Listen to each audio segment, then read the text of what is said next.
Bueno, mi nombre es María Jimena Restrepo Rivera. En este momento me dispongo a hacer el video número 4 sobre la materia de gestión intermedia.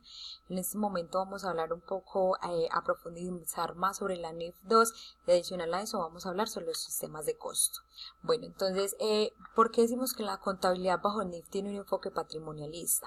Entonces, porque anteriormente veíamos que utilizábamos la ecuación contable que era activo igual a pasivo más patrimonio.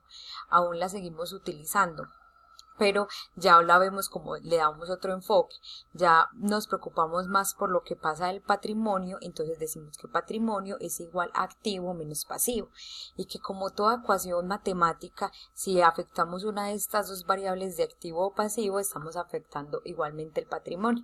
¿Por qué lo vemos desde este enfoque? Porque la NIF va más enfocada, o su principal ente son los inversionistas que tienen, pues los inversionistas que va a tener la compañía.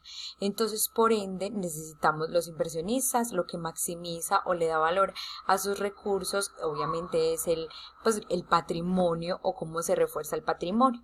Entonces, por eso decimos que esta NIF es patrimonialista. Adicional a eso, pues tenemos que también otras cuentas que vemos que afectan las empresas son los ingresos y los gastos. Un ingreso es de naturaleza crédito y un gasto es de naturaleza débito. El ingreso es de naturaleza crédito porque aumenta el patrimonio y un gasto es de naturaleza débito porque disminuye el patrimonio. Como desde la norma con su significado dice que los ingresos son incrementos en los beneficios que se dan por un aumento de los activos o por una disminución de los pasivos y que esto se ve reflejado en un aumento del patrimonio. Y la definición de los gastos es unos decrementos de los beneficios que se ven reflejados en una disminución de los activos o en un aumento de los pasivos, y lo cual que se dan porque hay una disminución de los activos o un aumento de los pasivos y que eso se ve reflejado en una disminución del patrimonio. Entonces ahí es donde nos damos cuenta que los ingresos y los gastos son cuentas de patrimonio, y que un ingreso que el ingreso es de naturaleza crédito porque aumenta el patrimonio, y que el débito es de naturaleza débito porque disminuye el patrimonio.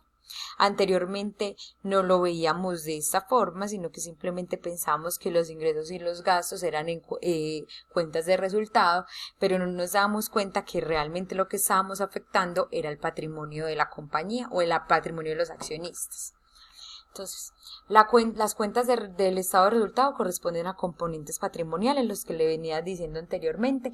Si vemos, aquí tengo un ejemplo de un estado de resultados de la compañía XYZ, que nos dice que tiene, si nos damos cuenta en toda su estructura, tenemos que está compuesta por ingresos ordinarios, por costos de venta, que tenemos gastos de distribución, gastos de administración, otros gastos. O sea, todo está conformado por gastos e ingresos, y que esto es lo que vemos reflejado en la cuenta del patrimonio. Eso es como un resumen de lo que pasa en dicho periodo con las cuentas del patrimonio, porque al final lo que nos da la ganancia del periodo es lo que va al balance en la cuenta patrimonial, pero en general el estado de resultados es un resumen de todo lo que pasa en el periodo con las cuentas del patrimonio, con los ingresos y los gastos. Bueno, ¿por qué los descuentos financieros no son inventariables? Entonces, ya nos vamos a leer la norma porque hay que ir a la base. Entonces, estos son unos costos de adquisición que de los inventarios. Entonces, la ley nos dice en estos costos de adquisición que se le asigna al costo, o sea, que se le puede aumentar al costo, que son, por ejemplo, el transporte, la manipulación y otros costos, otros impuestos que no son descontables y que se dice que son inventariables porque se le pueden agregar al valor de los inventarios. Pero también es muy clara la ley en donde dice que los descuentos los descuentos comerciales, las rebajas y otras partidas similares se deducirán para determinar el costo de adquisición. Entonces me están diciendo que yo no puedo llevar como un mayor valor de la compra los descuentos financieros y que por ello no son inventariables. ¿Qué es lo que busca la norma aquí? La norma busca separar la financiación de la operación. Entonces yo no puedo decir que yo cuando ingreso la mercancía la ingreso por el valor, pero en el pie de factura me está indicando que si pago antes de tal fecha, digamos antes de 60 días, yo voy a tener un descuento.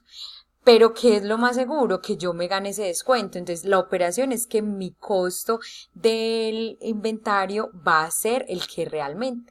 ¿Por qué? Porque si yo llevo esto como un ingreso adicional, si yo me gano ese descuento y si yo lo llevo por mayor valor y después me gano el descuento y lo llevo como un ingreso, estoy afectando directamente la cuenta del patrimonio y no estoy diciendo la verdad económica o la realidad económica de la compañía, porque estoy afectando directamente los costos, estoy afectando directamente el estado de resultados. Ya si yo no lo llevo y no me lo gano, ya ahí sí lo puedo llevar como un gasto. ¿Pero por qué?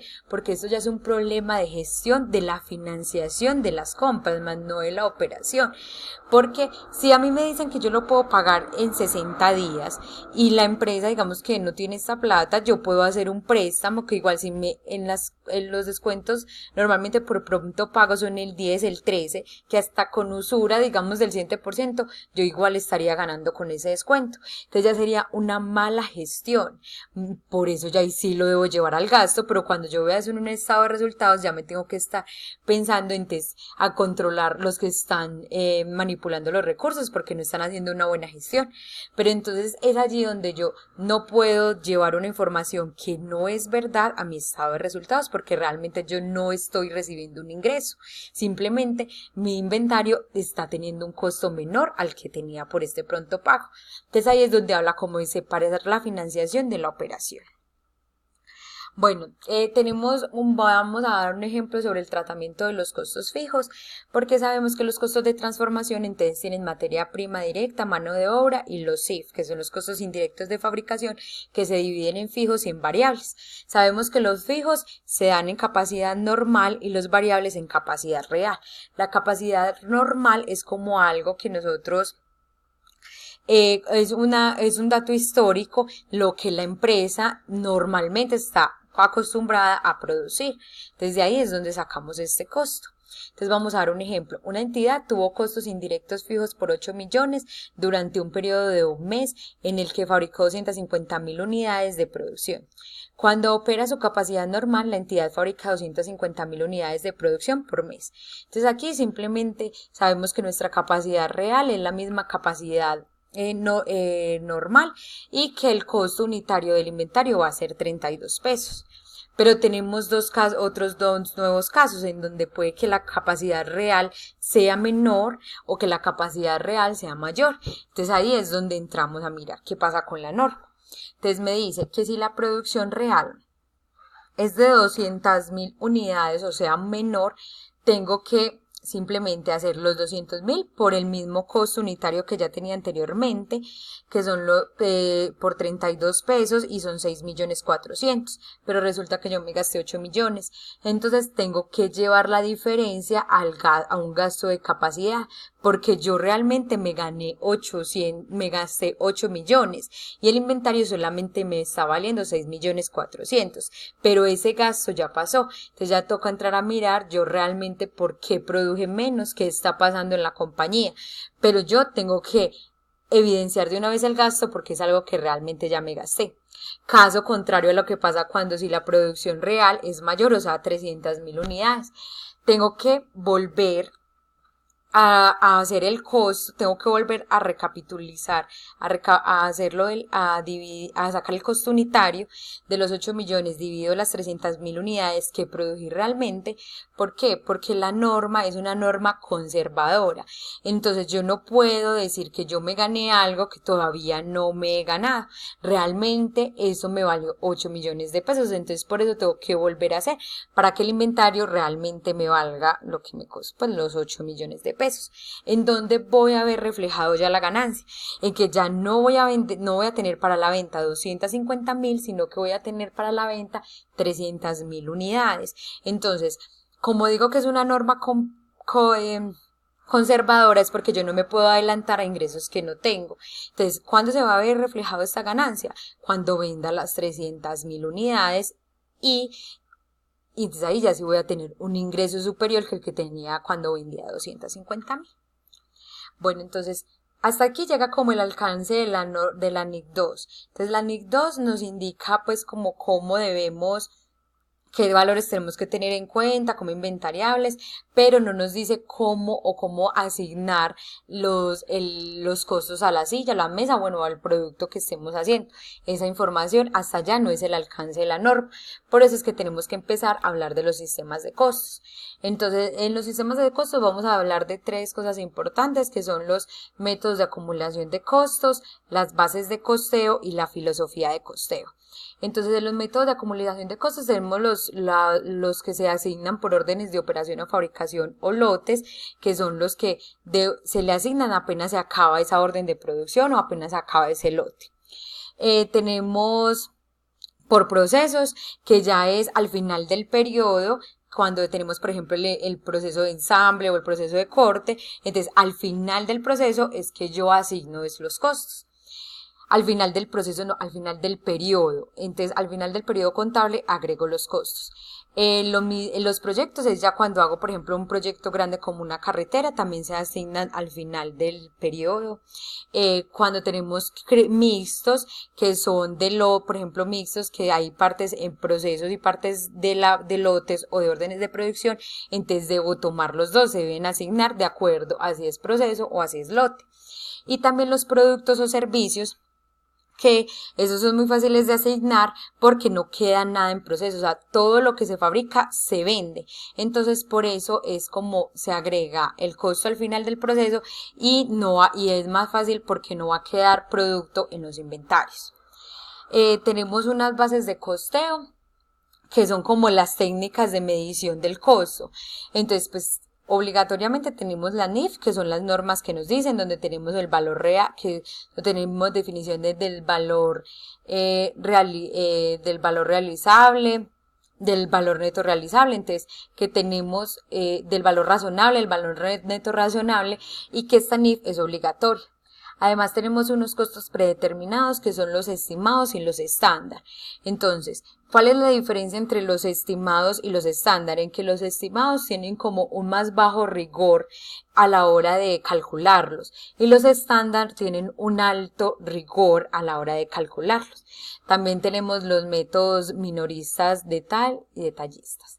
Bueno, ahora aquí lo que hay que indicar es que la norma dice que los estándar, o sea, la NIF obviamente pues es obligatorio llevar, pero los estándar dice que solamente, y los de método minoristas, retail, detallistas, solamente se pueden llevar o que la NIF los permite siempre y cuando el valor sea muy cercano al que es por la NIF, o sea, utilizando la base de la NIF, entonces nos dice qué es lo que permite el estándar, pero siempre y cuando sea, o sea, que la diferencia no sea muy grande.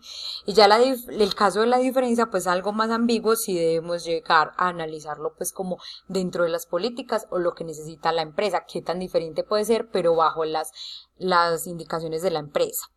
Bueno, filosofía de costeo, entonces tenemos que hay costeo absorbente o total, costo variable o marginal, costo basado en actividades ABC y otros. Los que vamos a manejar en este momento con nosotros en esta materia va a ser el costo absorbente total, el costo variable o marginal y los costos basados en actividades ABC. El único que permite la NIF es el costeo absorbente. Ya los costos variables o marginales, o sea, los demás no los permite la NIF. El único que permite la NIF es el costo absorbente o total. Bueno, sabemos que podemos hacer diferentes mezclas, o sea que yo puedo tener una empresa que trabaja por procesos, que voy a manejar la base de costeo estándar y que adicional a eso voy a hacer un costo absorbente o total.